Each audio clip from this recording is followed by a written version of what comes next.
I wish I could show more optimism, but after this, 35-minute setup, I'm just so over it. Ladies and gentlemen, welcome to the British Immigrant Broadcasting Corporation podcast by your boy Louis and your man Jacob, the home of high stakes and hot takes, where we discuss pressing matters in an unconstructive way. First things first, I'm gonna dive straight in to tabloid news. Oh god. www.mirror.uk, celeb news, gossip, pictures, and video. Ooh. Okay, so I'm just gonna read out these headlines, and then we can have some hot takes.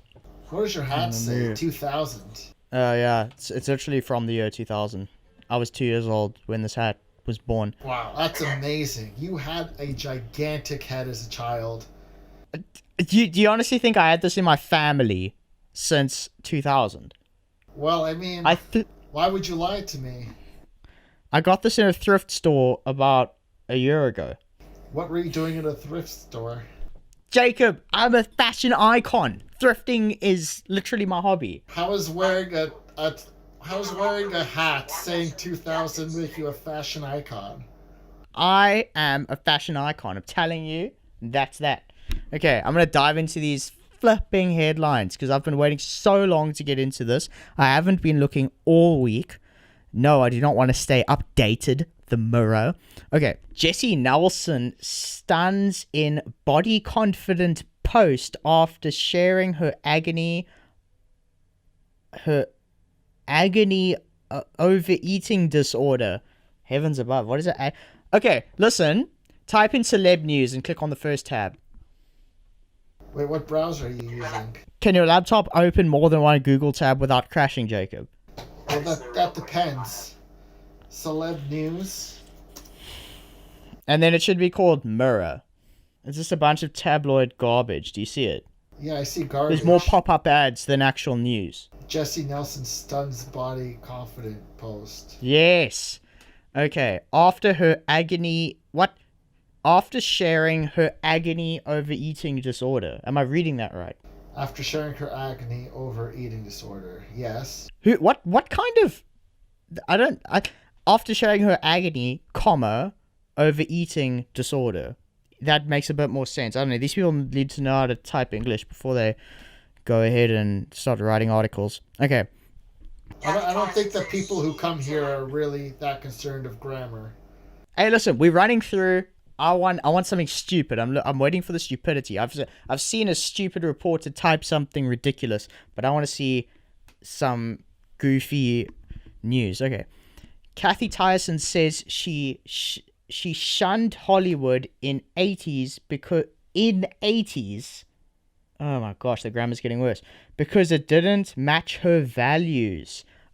I don't know who that is. I do not care what that means, but the grammar is terrible once again. Here we go. Lady Gaga puts up $500,000 reward for return of stolen dogs after Walker was shot. Yo, that is a flippin' gnarly headline right there. Okay, so Jacob, You're walking through suburbia and you're like, yo, it's Lady Gaga's dogs. I'm gonna shoot the dog walker. Like, how does that thought go down? Like, I'm trying to figure out, why was the dog walker shot? And what happened to the dogs? Did the dogs freak out because of the loud noise? Like, what's the context to this, you know? Like, I'm interested.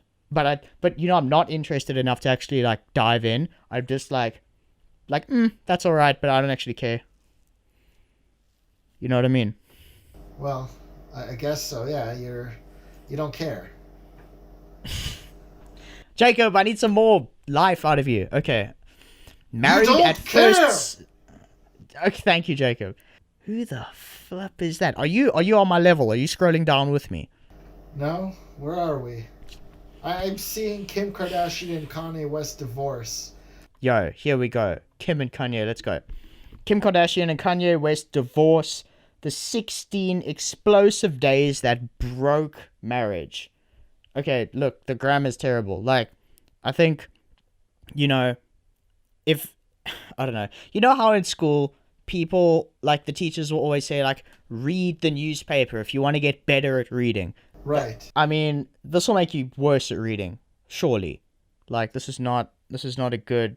Well, I mean, If aren't this- journalists like under pressure to push stuff out? Their grammar isn't going to be immaculate all the time. They're so under pressure to push stuff out, they can't even write sentences properly. Like, what do you think is going to be in the article if the opening headline is incorrect grammatically? This is not a good sign. No, it's not. Oh, man. Okay. Don't know what that means. They had the same photo of somebody twice with different headlines. Cool, man. It's confusing. I don't think it's two different people. Okay, here we go. Travis Scott gives rare insight into his family and his close bond with Stormy. I feel like Travis Scott can do no wrong at this point. Okay, Boomer, do you know who Travis Scott even is, bro? Yeah, I know who he is. I've listened to his music. What are your thoughts on Travis Scott? Hot take. I don't know anything about Travis Scott. He has some good tracks. There's not much depth behind his lyrics, but, you know, the beats are pretty good. Internet, we're going to get some hate in the comments if there's anyone who listens to Travis Scott. And there's only like 5 people watching this video, so... Well, to be honest, I don't even, like, really dive into his lyrics, because, you know, sometimes he does that rap where he's just slurs all his words, like he's drugged up. Sometimes he does that rap. I love it. I love this take. Like that? Yes, I know what you mean. Yeah. So it's hard to follow Some great along. stuff. Look, I mean, at this point, he can do no wrong. Between his deal with McDonald's and his deal with Nike, I mean, yeah, he's killing it, so good on him, I guess. Lucky, long surname, likens parenting to a military operation after dash to the doctors. Okay, now, there's either 2 ways this can go. Either this woman is ex-military and, you know, good on her, or she once picked up a toy gun at age 5 and now she thinks she can liken her childbirth to, or parenting rather, to a military operation. Jacob, as a person old enough to have kids, your thoughts? You're old enough to have kids, too. Jacob, according to the Jewish law, when you're 13, you're old enough to have kids. Right, so you're well over the age to have kids, and so am I. Yeah, but you're like a real adult. I'm a fake adult. Like when people ask me like technically I'm an adult under the law, but practically I'm not, you know? You know what I mean? Sure. Like if I had to say to somebody that I've got a kid, they'd be like, ooh, oh, man. As opposed to you, they'd be like, oh, how old is he or how old is she? Right, I You get know? it. With like pride in their voice and acceptance. I look more mature than you is what you're saying. Yeah. I'd get no acceptance. I'd get, oh man, you know, it gets better. That's what I'd get. I'd get it gets better. One thing that might help you is if you don't dress yourself with clothes you buy from the thrift store, that might help you look a little more cultured and, you know, mature. Jacob. Louis. I'm going to insert some fire pics over here of my freshest fits. I'm telling you, Jacob. Like, okay, listen. From where I'm from, George, small town in South Africa, I'm telling you, icon of the city. All the thrift stores, they all knew, like, all the owners knew me off by heart.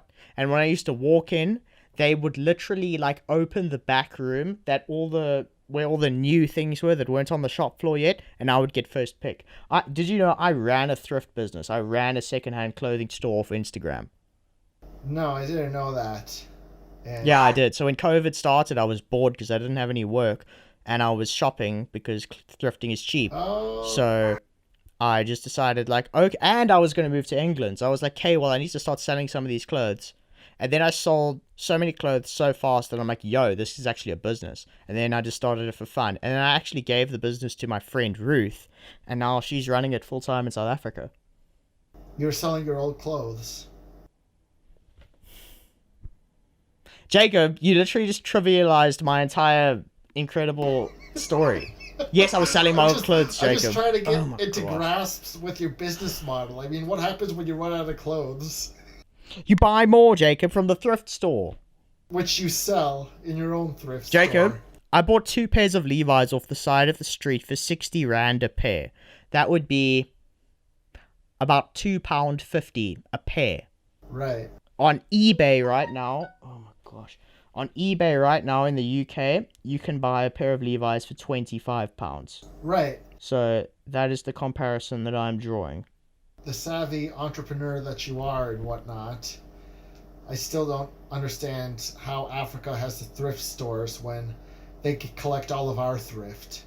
Jacob, how are they going to get the thrift from Europe? What do you mean, how? Okay, so Jacob, this is what you're saying, okay? So all of the immigrants that are coming over in boats and then claiming asylum, Yeah. they make the trip back. The people who have the boat, they're like, yo, give me some clothes while you're at it. And then once the immigrants reach the shore, they just chuck some Levi's onto the boat, and then the boat comes back and then redistributes them throughout Africa. Is that your game plan? Is that how it works? No, that would be impractical. I would just, send a couple of humanitarians down with some old clothes and give them to you guys, which you would wear as new clothes. And then I don't know where the thrift store would come into play there. Fair enough. Fair enough. Is that Okay, how I'm going to read a couple more headlines and then we can dive into your topic. Okay, so Kylie Jenner is impossible to be miss. honest, all you're really doing is just reading headlines. Yes, I am, and I'm giving hot takes. Kylie Jenner is impossible to miss in nude top as she meets Caitlyn for dinner. I mean, I was like, yo, I want some hard-hitting news. COVID is running on a madness out here in the UK, and I get Kylie Jenner is impossible to miss in her nude top as she meets Caitlyn for dinner. Great stuff, great stuff. This is the hard-hitting journalism that I need in my life. Jennifer Lopez blows fans away with wedding dress snap after postponing ceremony 3 times. People are dying, but she had to postpone a ceremony 3 times. That's news, apparently. Kylie Jenner's friend got a tattoo. I don't give a damn. Okay, Jacob, I'm over it. I could go onto the second tab Oh, dear God, no. junk news. But, Jacob, since you said no, I'm absolutely going to do it. What's on the second tab of... Oh, wow, it's literally the same stuff. Like, straight up. Really? Oh, man. Wow, you're right. It is. Okay, I'm over it. Okay, let's end this section. I'm out. Okay, Jacob. Yes. You know what, Jacob? Let's literally just restart our recording. Like, I'm going to stop the Zoom recording. I'm going to restart it. Just stop your camera, restart it. I don't want any flipping technical glitches. So wait, what do you want me to do? So just your camera and your phone, just restart the recording. All right.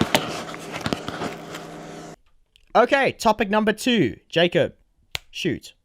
Welfare state. Mother bleeper. Right. So let's talk about the welfare state. Is it working? Is it good for society? Is it not working? Is it bad? Let's go over some of the issues here, right? So, okay.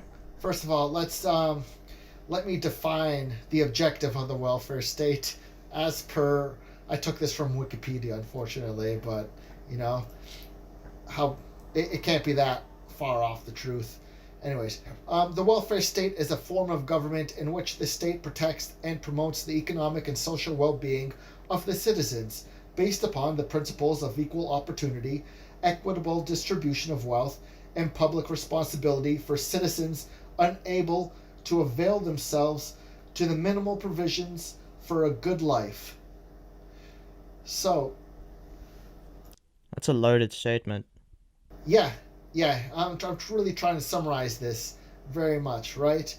So, basically, welfare never really took off until let's focus here in the United States because it's different across all areas. So in the United States, it never really took off until the New Deal, which is after the 1929 stock market crash, and when FDR came in, and basically the old president Hoover, who was in power during the stock market crash during the initial stages of the Great Depression, did nothing, right? Because that was the whole government ideology. Yeah.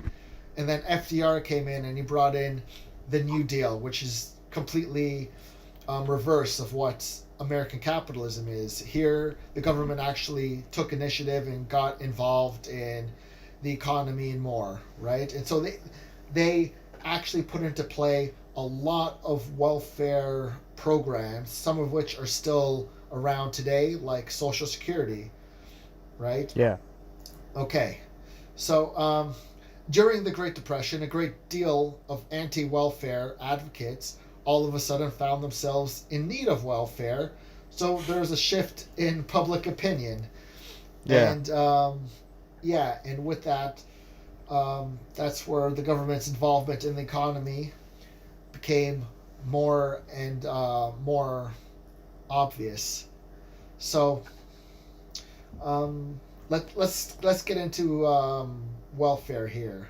Yeah, welfare is good intentions but bad implementation. So let's look at some of the negatives of welfare here. People take advantage of it. People who need it don't get it. I love the idea of helping those in need. Having safety nets in society so everyone has a basic set of resources to survive off of. But many resources seem to be wasted in this scheme, which was created from good intentions. Social Security, old age pension was a marvelous and popular success. It's one of the few acts left remaining from the New Deal. Now, welfare, some of the other problems with welfare is it deprives people of the opportunity to act like responsible adults, making them dependent on the state and adhering to the state's rules binding them to welfare. The fundamental problem: how do you help someone without them becoming dependent on the system? And like, how do you do that, right? Yeah. Oh. Okay, so first of all, I think it's almost like communism. In theory, it could work, or like socialism. It could work, but practically, because of the human nature, which is I want and I don't want to work, these kind of institutions fall apart. So with welfare, to me, it would, like, if I look at my parents, right? If I need £150 just for a week, and I'll pay them back at the end of the week, I know my parents have got me, So in a way, that could be looked at as welfare, because my parents are looking after my welfare.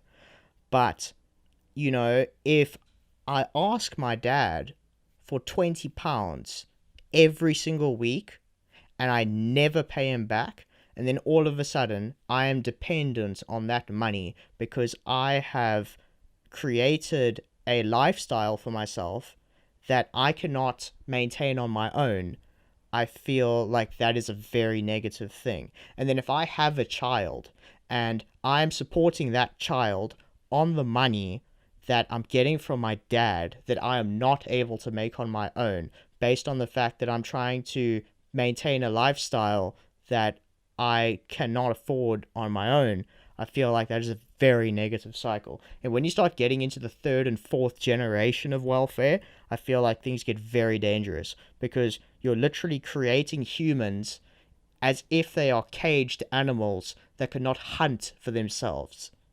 That's really my thoughts on welfare. It's good to bail you out, but it's not good if we're looking at third and fourth generations just living on it their entire life. It's terrible. Society will fall apart if, the majority of society are on welfare, in my opinion. Well, it's interesting. Before we get back on the majority of society, if the majority of society were on welfare, would fall apart. Let's take a look. What basically you were saying, what I took from it at least, is that you're talking about the trap that welfare puts into people, right? Now, yeah, welfare isn't really taking money from someone you know. Welfare is taking someone else's money who you've never met, and that's a whole completely different other, because if you see the person you take the money from, at least you have some sort of social interaction, But if person A gives or has their money taken by person B, and then person B gives it to person C, and person C decides how to distribute it to person D, which is you, that's a whole different ballgame, and that's where all the problems come in. And what you were talking about was the welfare trap, which is let's profile people into this. And let's take one person who works hard and has a job, and they fall in hard times, they lose their job, and they rely on welfare, but they hate sitting at home and doing nothing. And the second they find a job, they get off welfare because they hate it, and they get back to work. And now the second person is the person who says, you know what? If I go back to work, I'm kind of making the same money as I would be on welfare, and I don't want to work, so it's in my best interest to not work and stay on welfare. And those are the people you're referring to, the people who get caught in the trap, who are saying, I'd rather not break my back and I'd just sit at home and collect the paycheck. And now another type of person would be someone who maybe takes advantage of the system in a way. Someone who might work maybe under the table, under the books. One second, let me just wrap this up. And still finds a way to collect welfare from the government, getting benefits which are not meant for them because they're not really in need. And then you might have another person who is just a degenerate and does not want to work no matter what and just wants to collect welfare. And if that welfare is taken away from that person, they won't do anything about it. They won't go out and find a job. The other two people... I believe the term you're looking for is chav, but continue. Yeah.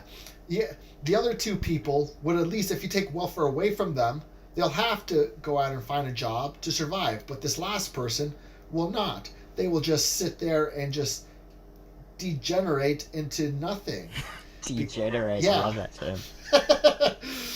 and so there, I've listed 4 profiles, and so like you could see one of them. It's like one of them. It's a noble act to give that person welfare because they need it, and the second they don't need it, they get off. The other two, I find, does nothing except incentivizes them to be lazy or to cheat. And the last person is a morality issue. You know, is it if we don't take care of this person, they're going to probably end up dying in a ditch. But if we keep, is it a way, are we actually helping them by giving them resources for them to live off of, not in a good way, but in a degenerative way where they're probably just drinking and doing drugs with that money? Yeah. So I've got a friend who I skate with, and I won't say his name, and he is currently on, welfare or getting money from the government because he's calculated that he will have to pay more money to have a job than to be on welfare. So in tax, he'd be making less money by having a job than being on welfare because he's got to pay that much tax. Yeah. So he's just figured well, it's more economic for me to just stay on the welfare because I'm getting more money that way as opposed to getting a job. Yeah. And half of me is like, well, damn, if you're paying that much taxes, whatever, If that was me, that's what I'd do, honestly. Fair enough. I'd pick the latter because I don't want to pay that much tax. That's crazy. Well, because how are you supposed to look? Because then, sorry, Jacob. Because then, if I'm paying that much tax, that means I am supporting all of these delinquents on the welfare system. Yes. Which I don't want to be doing. But I mean, it's everyone's interest is their own. Everyone's interest is just everyone does Absolutely. what's incentivized to them for their own best interest. And if sitting at home, not breaking your back, is what's best for you, then the government is pretty much paying you to fail. Absolutely. Earlier, you said about if the majority of people were on welfare, society would crumble, right? But given the current circumstances of the pandemic and how many people are furloughed and the government paying their wages, it's pretty amazing how society hasn't crumbled, right? Now, take a look at this statistic. This is from BBC. Now, benefit officials have told the BBC they fear that as much as £1.5 billion may have been lost. And let me remind you, this is £1.5 billion, and we're referring to May of 2020, right? Wow. So it's only been a month of that furlough scheme had been in place. That £1.5 billion may have been lost in fraudulent claims for universal credit. Wow. In those weeks. That is a lot. Yes. That is a lot. Right? And basically everyone wants something from nothing. If there's a community pot, if there's a collective pot of money, everyone wants to reach in and take it, because it's why not? Everyone wants more money. And then if the welfare state keeps expanding, it's basically telling people, hey, we're giving you the incentive to be lazy because you're going to get money regardless. But at what... So, Okay. can I bring it back? So, you said how you're wondering about the fact that welfare has been going in the UK for a minute, and society hasn't crashed. If I bring it back to South Africa, there are about 60 million people living in South Africa. So it's about the same population as the UK. I'd say there's about 7 million that are paying taxes, and then the rest are living off welfare, straight up. Now, on the surface level, you go into a town, it looks all right. You go into a city, it looks all right. But the thing is, those cities have been there for decades, and for the most part, the infrastructure has not changed in like 10 years minimum. So maybe there's a road here or there that's been tarred, but at most, there's been about, 2 buildings come up in the CBD in the last 10 years? 2 buildings? That's it. Because, in terms of government structures especially, the government just doesn't have the money. And the people don't have the money. Because there's not enough people working and there's not enough people paying taxes. And, maybe, England and the UK and Europe, their societies, so to speak, have been functioning at a high level for hundreds of years. Whereas, so if something like this hits, like a storm hits, and it's 1 year, it's like, okay, but all the infrastructure's already there. It's been there for a long time, Yeah. And there's, a lot of the people are a lot more wealthy. The currency is stronger, so the money that you do have is worth more, so your quality of living is higher. My dad, when we lived in South Africa, spent 50% of his salary on food, and we were an upper middle class family. So, that's just, it just blows my mind, kind of, because, here I'm tangenting heavily, but in the UK where my family is now, I am working a minimum wage job and I could pay rent and I can still buy skateboards whenever I want and all sorts of stuff. Minimum wage in South Africa is not a livable salary. You will need welfare and minimum wage just to barely survive. So, if I look at, to round this off, if I look at a welfare state and how it pans out in the long run, it's not necessarily the welfare side that will suffer, because people will still get their handouts, but the currency will be worth less because people aren't working, and my train is gone. The currency will be worth less, the economy won't be as strong, the workforce, the capable workforce, will just leave, because they're like, okay, well, if I'm supporting this bunch of people who aren't doing anything, why should I stay?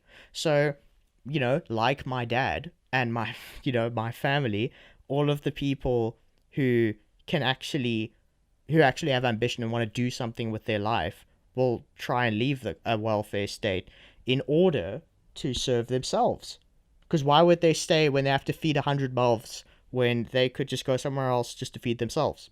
Yeah. You know what I mean? That's a good point. And I see, like, living in rich countries like the UK, America, or Canada, we're very lucky that we have, like you said, a very... Biggest example. Felix Schellberg, the biggest YouTuber, PewDiePie, the biggest YouTuber on this platform. Right. He's Swedish.